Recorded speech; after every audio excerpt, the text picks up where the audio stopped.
नमस्कार, मैं हूं आपके साथ हिमानी नैथानी। देश के 6 राज्यों में बाढ़ का कहर बरप रहा है। यूपी, एमपी, राजस्थान, बिहार, उत्तराखंड और असम में पानी ने कोहराम मचा दिया है।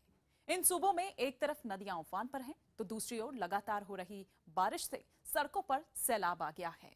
आंकड़ों के मुताबिक 6 राज्यों में अब तक करीब 500 लोगों की जानें जा चुकी हैं, जबकि लाखों बेघर हो चुके हैं। एमपी में बाढ़ और बारिश के चलते अब तक 25 लोगों की मौत हो चुकी है और करीब 25,000 लोग बेघर हैं। यूपी में भी हालात कुछ ऐसे ही हैं। बिहार में गंगा, कोसी और सोन समेत आधा दर्जन नदियां जो हैं वो खतरे के निशान से ऊपर बह रही हैं। असम में सैकड़ों गांव पानी की वजह से कट गए हैं। यहां लाखों लोग बाढ़ और बारिश की वजह से अपना अपना आशियाना छोड़ने पर मजबूर हो चुके हैं। उत्तराखंड में भी बाढ़ और बारिश की वजह से हालात काफी खराब हैं। बात बिहार की, जहां पर गंगा और सोन नदी ने कोहराम मचाते हुए 50 सालों का रिकॉर्ड तोड़ दिया है। इन दो नदियों के जलस्तर में बढ़ोतरी की वजह से 10 लाख से ज्यादा लोग प्रभावित हुए हैं। मुख्यमंत्री नीतीश कुमार ने इस मौके पर केंद्र से केंद्रीय जल संसाधन मंत्रालय और आपदा प्रबंधन विभाग के अधिकारियों के एक दल को भेजकर तत्काल बिहार की बाढ़ और नदियों में रेत की समस्या का अध्ययन कर उसके स्थायी समाधान करने की मांग की है। बाढ़ की वजह से बिहार के बड़े हिस्से में हाहाकार के हालात हैं।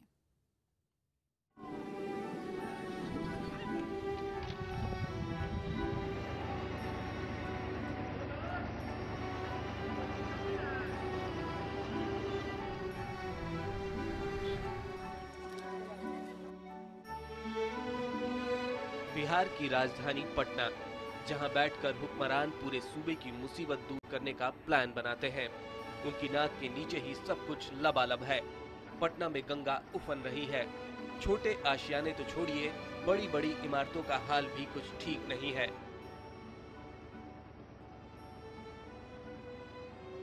सिटी घाट के किनारे बना यह अपार्टमेंट, जहां पर गाड़ियां डूब गई हैं, नीचे का रखा हुआ सारा सामान डूब गया। हालांकि जो लोग ऊपर में फंसे हैं वो ऊपर से निकल नहीं पा रहे हैं। कहा जा रहा है कि इन लोगों के निकालने की भी व्यवस्था की जा रही है, लेकिन कल से जो यह नजारा है ऐसा ही देखने को मिल रहा है।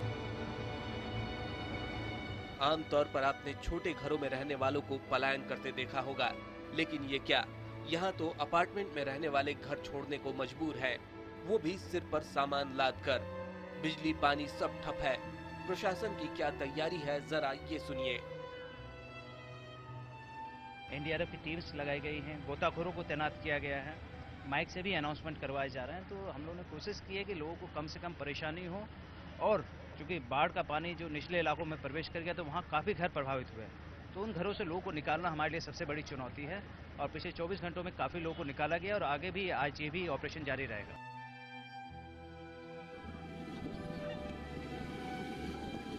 पटना से सटे दानापुर का भी हाल बेहद बुरा है। गंगा का पानी खतरे के निशान से 4 फीट ऊपर बह रहा है। दियारा में जीना मुश्किल हो चुका है। लोगों को सुरक्षित ठिकानों पर ले जाने का काम भी चल रहा है। हाल ये है कि इंसान हो या पशु, सबका सहारा बस ये नाव ही बची है।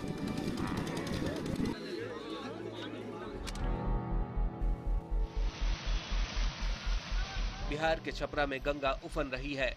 लोगों के घर पानी में तैरते हुए दिख रहे हैं। आपकी नजरें जहां तक जाएंगी सिर्फ और सिर्फ पानी ही दिखाई देगा। सड़क और पटरी किनारे लोग जिंदगी गुजर बसर करने को मजबूर हैं। उनका आशियाना छिन चुका है। छपरा से पटना और यूपी की ओर जाने वाली सड़कों पर कई जगह पानी भर चुका है।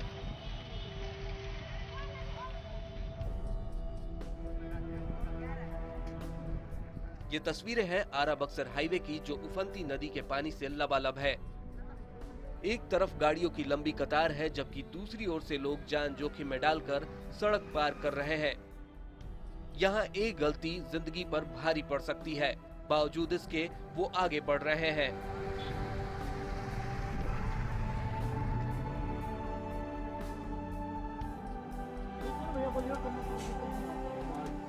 बिहार के मुंगेर में गंगा खतरे के निशान को पार कर चुकी है।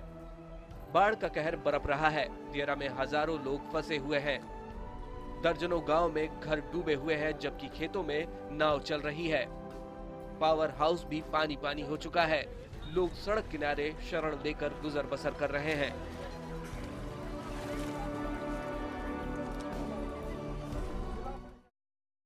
तो बिहार की स्थिति आपने देखी, लेकिन इधर मध्य प्रदेश की बात करें तो यहां हो रही मूसलाधार बरसात के चलते कई जिले बाढ़ की चपेट में हैं। खुद राज्य के मुख्यमंत्री शिवराज सिंह चौहान हालात का जायजा ले रहे हैं। ये तस्वीरें आप देखिए, पन्ना में बाढ़ प्रभावित इलाकों में पहुंचे शिवराज सिंह को 2 पुलिस वाले जो हैं उन्होंने उठाया हुआ है। पन्ना के बाढ़ग्रस्त क्षेत्रों का दौरा करते वक्त मुख्यमंत्री शिवराज सिंह चौहान को एक नाला पुलिस की टीम ने कुछ इस अंदाज में पार कराया। तस्वीरें आप देख पा रहे हैं किस तरह से एक नाला यहां पार कराया गया। शिवराज को 2 पुलिस वालों ने उठाया हुआ है, बाकी और भी लोग साथ में। पन्ना के बाढ़ग्रस्त क्षेत्रों का दौरा करते वक्त की ये तस्वीर है जो हम दिखा रहे हैं आपको। उस वक्त शिवराज सिंह चौहान यहां क्या हालात है उसका जायजा लेने आए हुए थे। तो बाढ़ प्रभावित पन्ना की ये तस्वीर जहां पर पहुंचे हुए थे मुख्यमंत्री, और इस दौरे पर जो पुलिस वाले हैं उन्होंने शिवराज सिंह को गोद में उठाकर इस जगह को पार कराया। और इसी पर और विस्तार से जानकारी दे रहे हैं हमारे सहयोगी मनोज शर्मा। मनोज, क्या स्थिति है? ये इन तस्वीरों में ही देखकर यहां पर साफ पता चल सकती है कि खुद मुख्यमंत्री जब वहां पर गए तो उनको भी उस मुसीबत से दो चार होना पड़ा। वाकई, क्योंकि मुख्यमंत्री कल से दौरे पर हैं, सतना के दौरे पर थे। सतना के बाद आज वो पन्ना पहुंचे, लेकिन पन्ना में एक नाला जो कि नाले से पानी बह रहा है, तो मुख्यमंत्री को पार कराने के लिए बाकायदा पुलिस वालों ने गोद में उठाया। गोद में रखकर पुलिस वालों ने मुख्यमंत्री शिवराज सिंह चौहान को नाला पार कराया। हालांकि पन्ना, छतरपुर और साथ ही साथ जो सतना, रीवा, इन इलाकों में पानी का अब जो सुबह से कल से ही पानी नहीं गिरा, बल्कि पानी न गिरने से तो आगे तो समस्या नहीं हो रही है, लेकिन बीते 3 दिनों में जो पानी गिरा था उसकी वजह से जो निचले इलाकों में पानी भरा था और गांव के 5000 लोग जो शिफ्ट किए गए थे उनकी तकलीफों को दूर करने के लिए, उसका जायजा लेने के लिए मुख्यमंत्री शिवराज सिंह चौहान इस इलाके का दौरा कर रहे हैं। लेकिन तस्वीरों में आप देखिए कि एक नाला पार करने के लिए मुख्यमंत्री को बाकायदा पुलिस वाले गोद में उठाकर नाला पार करा रहे हैं। बिल्कुल मनोज, हम तस्वीरें यहाँ पर देख पा रहे हैं, लेकिन पन्ना के अलावा अगर हम बाकी जगहों की अगर बात करें तो वहाँ क्या कुछ हालात हैं, और साथ ही साथ जो लोग जो निचले इलाकों में रह रहे हैं क्या उनको सुरक्षित स्थानों तक पहुँचा दिया गया है? अब मौसम विभाग का कहना है कि जो पुराने पहले पानी गिरा था उनको सबको सुरक्षित जगह सरकार का दावा है कि पहुंचा दिया गया है। लेकिन मौसम विभाग ने अब जो अलर्ट जारी किया है वो मध्य प्रदेश के पश्चिमी मध्य प्रदेश, मंदसौर और मैं लौटूंगी मनोज आपके पास, लेकिन इस वक्त हितेश वाजपेयी जी मेरे साथ फोन लाइन पर जुड़ चुके हैं बीजेपी की ओर से। क्या कहेंगे सर आप, जिस तरह के हालात वहां पर बने हुए हैं, खुद मुख्यमंत्री को किस तरह से? जी बिल्कुल, आपने ठीक कहा है। पिछले लगभग 30 वर्षों में ऐसी वर्षा देखी नहीं गई है। 16 से अधिक बांध और तालाब के रिटेनिंग कैपेसिटी सब ओवर हो चुकी है। लगभग हर दूसरे तीसरे दिन गेट खोले जा रहे हैं। भोपाल में ही जो कोलार डैम है वो 2013 के बाद आज गेट खोले गए हैं। तो बिल्कुल सही है। हमारा जो बघेलखंड का जो हिस्सा है, बुंदेलखंड का जो हिस्सा है, ये 2 खास तौर से बहुत अतिवृष्टि के दौर से गुजर रहे हैं। और जो निचले एरिया है वहाँ पर वाटर लॉगिंग की बहुत सीवियर स्थिति है। छोटी बड़ी करीब 10 से ऊपर नदियां हैं जो खतरे से बहुत ऊपर बह रही हैं। और स्वाभाविक है, चूंकि ये छोटी नदियां होती हैं तो ना इनके आसपास की बसाहट और ना ही रास्ते उसके लिए तैयार होते हैं कि ये इतनी फ्लडेड हो जाएंगी। तो एक कठिन दौर से हम कह सकते हैं बघेलखंड और बुंदेलखंड गुजर रहा है। और जब इस बात को मुख्यमंत्री जी ने स्वयं देखा तो उसके पश्चात वो मेरे ख्याल से लगभग 12-15 घंटे की सड़क और रेल मार्ग से यात्रा करते हुए रीवा तक पहुंचे, जिससे कि वहां पर राहत कार्यों का सीधे वो जायजा ले सकें, देख सकें। और खास तौर से जो टीम लगी उसका मनोबल भी बढ़ता है, क्योंकि जब मुख्यमंत्री खुद वहां पर मौजूद होते हैं राहत शिविरों में तो स्वाभाविक है कि जो टीम लगातार 24 घंटे वहां काम कर रही है उनका मनोबल भी इन विपरीत परिस्थितियों में बढ़ता है। वो और अधिक उत्साह से इस सब काम को करते हैं। हालांकि ये सारा काम स्थानीय प्रशासन, SDRF और NDRF की टीम मिलकर कर रही है। और हमें लगता है कि ईश्वर की कृपा से आज शायद बारिश थोड़ी थमी है। लेकिन वाजपेयी जी, जिस तरह की स्थिति अभी हुई है ऐसी स्थिति पहले कभी देखने को नहीं मिली। वो मौसम विभाग की भी अगर बात करें तो बाकायदा चेतावनी जारी की गई है। ऐसे में आगे क्या देखें, क्योंकि कैसे उस स्थिति से निपटा जाएगा? कई गांव हैं जिनका एक दूसरे से संपर्क भी टूट चुका है, वहां कैसे जो मदद है वो पहुंचाई जाए, ये सबसे बड़ी मुश्किलात है। बिल्कुल आपने ठीक कहा है, क्योंकि इस अतिवृष्टि के बाद जब पानी उतरेगा तो उसके बाद महामारी, बीमारियां और जो नुकसान हुआ है, लोग घरों में लौटेंगे तो वो दिखने में आएगा। तो स्वाभाविक है कि बड़ी त्रासदी और बड़ी राहत की जरूरत क्षेत्र को है और मध्य प्रदेश के मुखिया ने ये विश्वास दिलाया है कि हम उसको पूरा करेंगे। आप मेरे साथ बने रहिए। मेरे साथ इस वक्त कांग्रेस की ओर से जीतू पटवारी जी जुड़ चुके हैं। जीतू पटवारी जी, आपने सुना है यहाँ पर हितेश वाजपेयी को, लेकिन जो स्थिति वहां पर बनी हुई है, आज से पहले कभी ऐसी स्थिति नहीं देखी गई, क्या कहेंगे इस पर आप? नहीं, ये प्राकृतिक आपदा है और इसमें समझते हैं कि सरकार का एक अपना दायित्व तो है ही, पर साथ साथ जिस तरीके से पूरे प्रदेश में प्राकृतिक रूप से वर्षा का इतना ज्यादा एक प्रकोप हुआ है, पर पिछले समय भी सरकार को देखा गया जब भी प्राकृतिक आपदा आई, सरकार ने उस तरीके से काम किया नहीं है। मैं देख रहा था, एक विजुअल आया, मुख्यमंत्री जी खुद ही 2 पुलिस वाले तोप के चल रहे हैं। मेरे प्रदेश का मुख्यमंत्री इतना निस्सहाय हो गया, ऐसा लग रहा है कि मैं दुख हुआ मुझे देख के कि एक मानव पे मानव की सवारी एक तरह से ये अप्राकृतिक कृत्य के रूप में देखते हैं। वाजपेयी जी, पिछली बारी भी ऐसी स्थिति थी, आप लोग कंट्रोल नहीं कर पाए और इस बारी तो क्या है वो सब सामने है। जवाब देना चाहेंगे आप पटवारी जी की बात का? मुझे लगता है कि आप लोग राष्ट्रीय टेलीविजन पर बैठते हैं और रोज आपदाओं पर कांग्रेस द्वारा की जा रही राजनीति को भली भांति समझते हैं। मैं उस मड स्लिंगिंग में नहीं पढ़ना चाहता आज। मैं तो ये उम्मीद करूंगा कि समाज का हर हिस्सा, चाहे वो शासकीय हो अशासकीय हो, सब मिलकर सामने आए। प्रशासकीय अधिकारी भी समाज का ही हिस्सा होते हैं, उनके भी घर वही होते हैं और ये वक्त वो वक्त है जब भाजपा कांग्रेस की चीताकशी को छोड़कर मुझे लगता है हम सबको हिम्मत से वहां जुटना चाहिए। और मुझे ऐसा लगता है कि हर मसले पर राजनीति करना भी उतना सही नहीं कि हर चीज पर राजनीति आप लेकर आ जाएं। शुक्रिया हितेश वाजपेयी जी आपका भी और जीतू पटवारी जी आपका भी।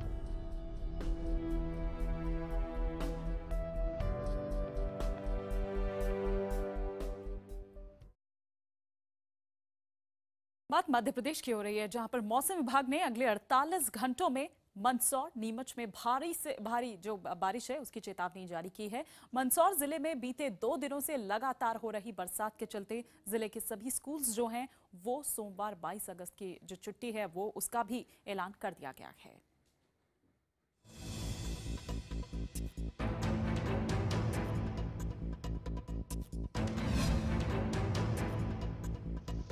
मध्य प्रदेश में लगातार हुई बारिश से नदी नाले लबालब हैं। मंदसौर में शिवना नदी उफन रही है। पानी पशुपतिनाथ मंदिर के गर्भगृह में घुस गया है। बाबा भोले की 7 फीट ऊंची प्रतिमा पूरी तरह से डूब गई है। अब सिर्फ उनका त्रिशूल और अंदर लगे पंखे ही दिखाई दे रहे हैं। पूरा मंदिर परिसर खाली करा दिया गया है। वहीं गांधी सागर बांध का जल स्तर भी लगातार बढ़ रहा है, तो उधर रेतम नदी पर बने गाडगिल सागर बांध के 8 गेट खोल दिए गए, जिसके बाद प्रशासन ने अलर्ट जारी कर दिया है। ये तस्वीरें हैं मध्य प्रदेश के उज्जैन की, जहां पिछले 24 घंटे में 5 इंच से ज्यादा बारिश हुई। पानी का बहाव तेज होता जा रहा है, बावजूद इसके लोग जान हथेली पर रखकर आगे बढ़ रहे हैं।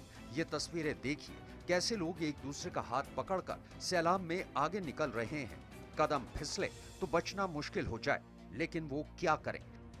ऐसी आसमानी आफत कि लोगों को शमशान तक नसीब नहीं हो रहा। पानी में पुलिया बह जाने के चलते घरों के सामने ही चिता जलाई जा रही है।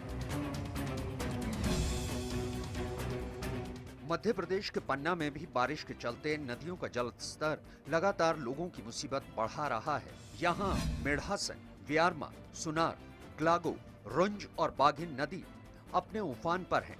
नदियों के पास के गांव लबालब हो चुके हैं। खतरे का अंदाजा आप इस बात से लगा सकते हैं कि राहत बचाव के लिए आपदा प्रबंधन के साथ सेना को भी बुलाना पड़ा। पन्ना पूरी तरह से पानी पानी हो चुका है। रायसेन की कौदी नदी के बहाव में फंसी इस गाड़ी को जेसीबी के जरिए निकाला गया। इसके अंदर से एक शव निकाला गया, जबकि दूसरे शख्स का अब तक पता नहीं है। उधर नरसिंहपुर में भारी बारिश के चलते 3 मंजिला मकान ढह गया। खबर मिलते ही पुलिस दल ने मौके पर पहुंचकर फंसे लोगों को बचाने का काम शुरू कर दिया। सबसे ज्यादा दिक्कत मलबे में फंसी जिंदा महिला को निकालने में हुई। इस महिला का आधा शरीर मलबे के अंदर दबा हुआ था, जबकि आधा बाहर। बारिश ने सूबे में कोहराम मचा दिया है। इसी बीच मुख्यमंत्री शिवराज सिंह चौहान रीवा पहुंचे और बाढ़ पीड़ितों से मुलाकात की। इसके अलावा उन्होंने प्रभावित इलाकों का दौरा भी किया। नाला दोनों के पानी ने कहरे यहाँ ढाया है और मैं अभी देखते हुए आ रहा हूँ कि यहाँ तो शहर के जो पुल थे उस पर पानी था, काफी ज्यादा पानी था।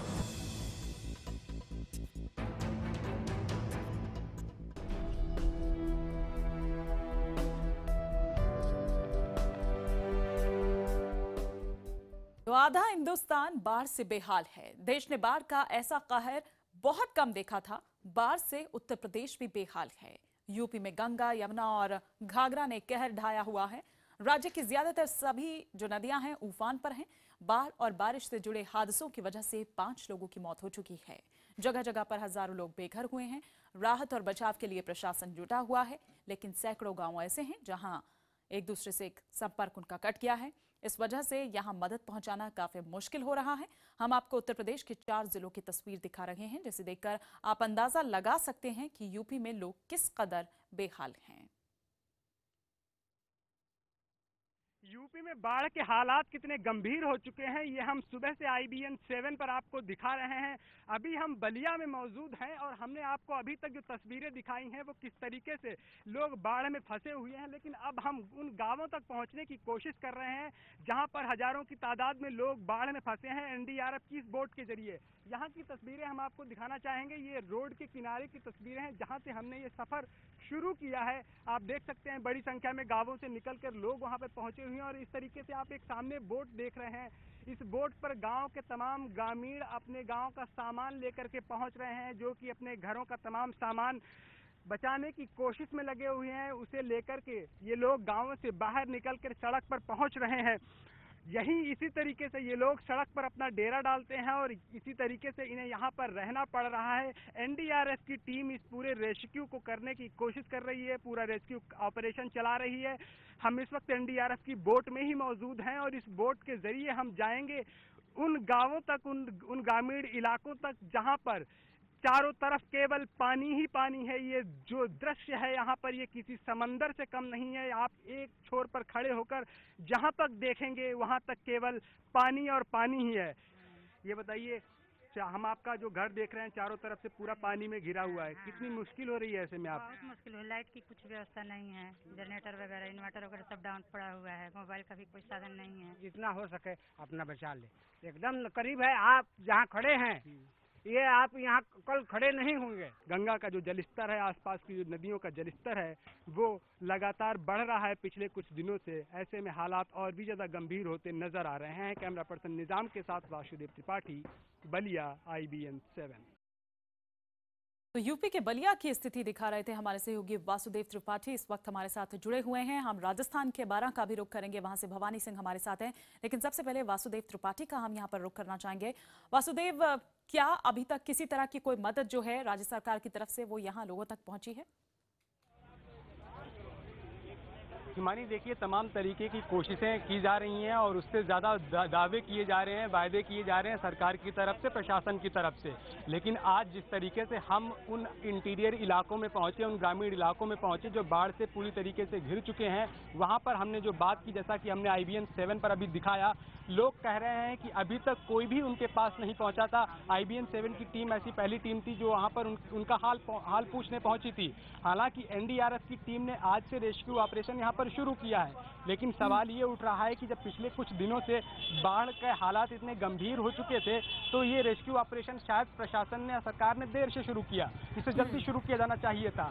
लोगों के हालात जो है वो काफी चिंतामय है और सबसे बड़ी बात यह है कि गंगा का जलस्तर पिछले कुछ दिनों से बढ़ रहा है और उसका बढ़ाव अभी भी जारी है। ऐसे में ये जो डर है, ये संकट है, और भी ज्यादा गहराता नजर आ रहा है। हिमानी, बिल्कुल, काफी भयावह स्थिति है जो हम देख पा रहे हैं। हमारे सहयोगी वासुदेव त्रिपाठी हमें जानकारी दे रहे हैं। आगे बढ़ते हैं, राजस्थान की भी तस्वीर हम यहाँ पर समझने की कोशिश करते हैं। राजस्थान के बारां में उफनती पार्वती नदी के बीच 3 लोग 3 दिन से एक टापू पर फंसे हुए हैं। यहाँ का जायजा लिया हमारे सहयोगी भवानी सिंह ने। नदियों के उफान और बाढ़ से राजस्थान में हालात बिगड़ते जा रहे हैं। इस वक्त हम बारां के अंदर हैं और बारां की ये पार्वती नदी है। पार्वती नदी का इलाका जो मध्य प्रदेश से राजस्थान की ओर आती है। यहाँ पर एक टापू पर, पार्वती नदी के टापू पर 3 लोग फंस गए। अभी 3 दिन से फंसे हुए हैं। सामने आप कैमरे से जो नजर आ रहे हैं, 3 लोग बाहर बैठे हुए हैं 3 दिन से। लेकिन आज पता पड़ा कि ये लोग फंसे हुए हैं, भूखे प्यासे हैं, उनके पास में राहत सामग्री पहुँचाने का भी कोई जरिया नहीं है। इस पार्वती नदी का फ्लो लगातार बढ़ता जा रहा, मध्य प्रदेश की ओर से पानी आ रहा, पानी लगातार बढ़ता जा रहा, इसलिए अभी तक रेस्क्यू नहीं कर पा रहे हैं। प्रशासन की टीम हालांकि आज यहाँ पहुंच चुकी है, राजस्थान सरकार के दो मंत्री भी इस वक्त यहाँ पर मौजूद है, लेकिन अभी भी उनको राहत पहुंचाना काफी मुश्किल है। हमारे साथ है कृषि मंत्री प्रभुलाल सैनी। सैनी साहब, 3 दिन से लोग फंसे हुए हैं। देखिए, निश्चित रूप से पार्वती नदी में मध्य प्रदेश में जो बारिश हुई उससे एकदम से उफान आया, और उफान आने के कारण से 3 व्यक्ति जो यहाँ आसपास के रहने वाले लोग हैं, तो संभवतः या तो पशु चराने गए होंगे या फिर मछली पकड़ने गए होंगे, जैसा कि लोग करें। अधिक पानी आने के कारण से उस टापू में वो लोग रुक गए। आज जो ही सूचना मिली है, प्रशासन ने इसको गंभीरता से लिया। माननीय मुख्यमंत्री जी के डायरेक्शन भी है, हम लोग यहाँ आए भी हैं और सेना भी यहाँ उपस्थित है, पुलिस भी यहाँ पर, RSC के भी लोगों को हम लोगों ने बुलाया है। हमारा यही प्रयास होगा कि निश्चित रूप से किसी भी प्रकार की जनहानि न हो, और मिलिट्री के माध्यम से भी हम लोग कोशिश कर रहे हैं कि इसको एयरलिफ्ट करके हम इनको यहाँ से उठाएं और उठाकर इनको सुरक्षित पहुँचाएंगे। ये प्रयास सरकार कर रही है। एक अंतिम सवाल आपसे, बाबूलाल जी आपसे था, बाबूलाल जी वर्मा है। जी सर, आप बताएं कि यहाँ पर नदियों के आसपास में जब बारिश आती है, जब फ्लो तेज होता है, जहाँ पानी नहीं है वहाँ पर भी आ जाता है, ऐसी मुनादी क्यों नहीं कराई जाती है कि लोग उसके पास में नहीं जाए या मछली पकड़ने अंदर नहीं जाए? देखिए, ये मछली पकड़ने वाली जानकारी भी आज हमारे सामने आई है। वैसे प्रशासन के द्वारा इनको जानकारी भी दी जाती है कि भाई आप कम से कम इस तरह की रिस्क नहीं लें, लेकिन बिना जानकारी के ये लोग आज हमें पता लगा है। और निश्चित रूप से हमने प्रशासन को भी डायरेक्शंस दिए हैं कि इस तरह की कैजुअलिटी को रोकने के लिए कम से कम इस तरह के लोग यहाँ इस काम के लिए नहीं आए। अभी तक फिलहाल उनको एयरलिफ्ट करने के अलावा कोई साधन नहीं है, क्योंकि यहाँ से आर्मी को या सेना की टीम यहाँ पर है, NDRF की और सेना की, लेकिन यहाँ से जा नहीं सकते, इसलिए ऑप्शन नहीं है। अब सिर्फ एक ही ऑप्शन है कि उनको एयरलिफ्ट किया जाए। हेलीकॉप्टर जितना जल्दी पहुंचेगा उतनी निकलने की संभावना है, लेकिन 3 दिन से किस हालात के अंदर होंगे अंदाजा लगा सकते हैं कि आज इसकी सूचना मिली। कैमरा पर्सन मनीष के साथ भवानी सिंह, डूगोर 12 IBN सोन। तो राजस्थान की स्थिति भी कोई बहुत अच्छी नहीं है, काफी गंभीर स्थिति जो हमें यहाँ पर दिखा रहे थे हमारे सहयोगी भवानी सिंह। लेकिन भवानी, क्या इन लोगों को अब तक रेस्क्यू किया गया है कि नहीं, ये अभी भी वहीं फंसे हुए हैं?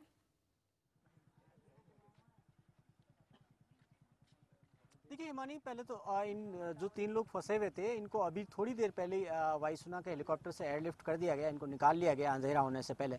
अगर थोड़ी सी भी देर होती तो शायद इनको रात फिर गुजारनी पड़ती और फिर कल सुबह ऑपरेशन हो पाता। 3 दिन ये फंसे रहे। सवाल ये है कि सरकार की नज़र में क्यों नहीं आए।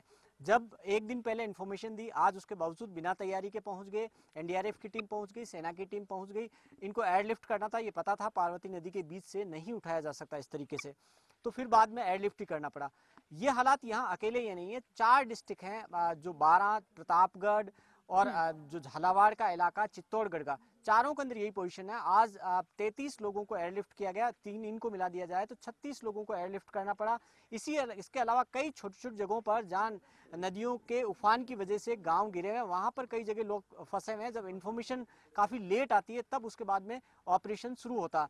हालांकि तो क्या गंभीरता को समझ नहीं पाए थे कि बिना किसी तैयारी के, क्योंकि भवानी क्या नहीं समझ पाए थे, या उनको लगा था कि नहीं इतनी गंभीर स्थिति नहीं होगी कि बिना तैयारी के ही वहां पर पहुंच गए? और 3 दिन।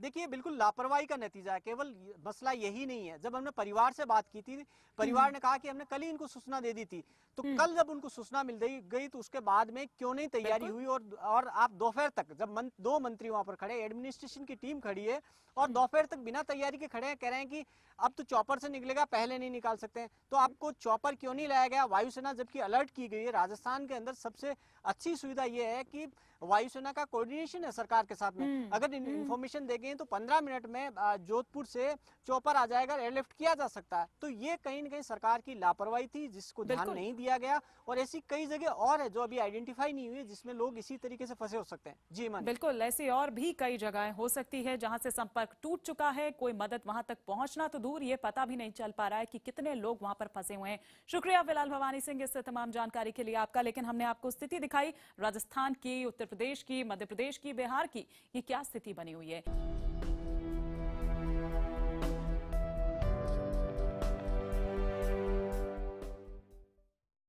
राजस्थान के बारां में उफनती अंधेरी नदी एक परिवार के लिए जानलेवा साबित हुई। पानी के तेज बहाव में उनका घर ढह गया, जिसमें 10 लोग दब गए। इनमें से 6 की मौत हो गई, जबकि 4 लोग अस्पताल में भर्ती हैं। हादसे के बाद से पूरे गांव में दहशत है। नदी की बाढ़ ने एक परिवार के 6 सदस्यों को छीन लिया। बारां के छिपा बड़ौदा गांव में ये अंधेरी नदी है जो अभी नीचे बहती हुई नजर आ रही है, लेकिन ये नदी कल उफान पर थी और नदी के उफान से इस गांव के अंदर जो पानी चला आया और नदी की बाढ़ ने यहाँ के घरों को तबाह कर दिया। नदी के किनारे पर बसा हुआ ये घर है और यहाँ पर जो पानी आया तो पानी अंदर घर के अंदर घुस गया और उससे ये मकान ढह गया। ओम प्रकाश जी इस मकान के मालिक हैं। उनके माता पिता समेत परिवार के 10 सदस्य दब गए, जिसमें से 6 की मौत हो गई। मकान पूरी तरह से आप देख सकते हैं कि मकान में सामान देख सकते हैं, पूरा मलबा है। काफ़ी बकरियां भी दबी, उसमें से एक बकरी को निकाला गया, बाकी अभी भी नीचे दबी हुई है। सामान भी इस मलबे के अंदर दबा हुआ है। परिवार के सदस्यों को जो निकाला गया उनमें से 6 की मौत हो गई और 4 अस्पताल में भर्ती है, उनका इलाज किया जा रहा है। पूरा इनका परिवार तबाह हो गया। कौन लोग थे आपके परिवार में? मेरे परिवार में एक मेरी लड़की थी, दीपू नाम था उसका, 12वीं में पढ़ती थी, और मेरे माता और मेरे पिता रहते थे। मदद अपनी जगह पर है, लेकिन परिवार ने सब कुछ खो दिया। माता पिता को खो दिया, अपनों को खो दिया, और ये एक जो घर इन्होंने बिल्कुल तिनका तिनका इकट्ठा करके बनाया था वो जमींदोज हो गया। कैमरा पर्सन मनीष के साथ भवानी सिंह, फूल बड़ौदा, बारां, IBN सोन। तो राजस्थान में क्या है हालात, किस तरह से लोगों को परेशानी का सामना करना पड़ रहा है। एक गांव से दूसरे गांव का जो संपर्क है वो टूट गया है। ऐसे दर्जनों गांव हैं जिनका संपर्क एक दूसरे से कट चुका है। हमने आपको दिखाया कि ये स्थिति पहले कभी नहीं हुई। यूपी हो, MP हो, राजस्थान की आपने हालत देखी, बिहार की आपने हालत देखी, तो हर जगह की हालत कुछ ऐसी ही देखने को मिल रही है। हर जगह से तस्वीर जो है एक ही तरह से सामने आ रही है।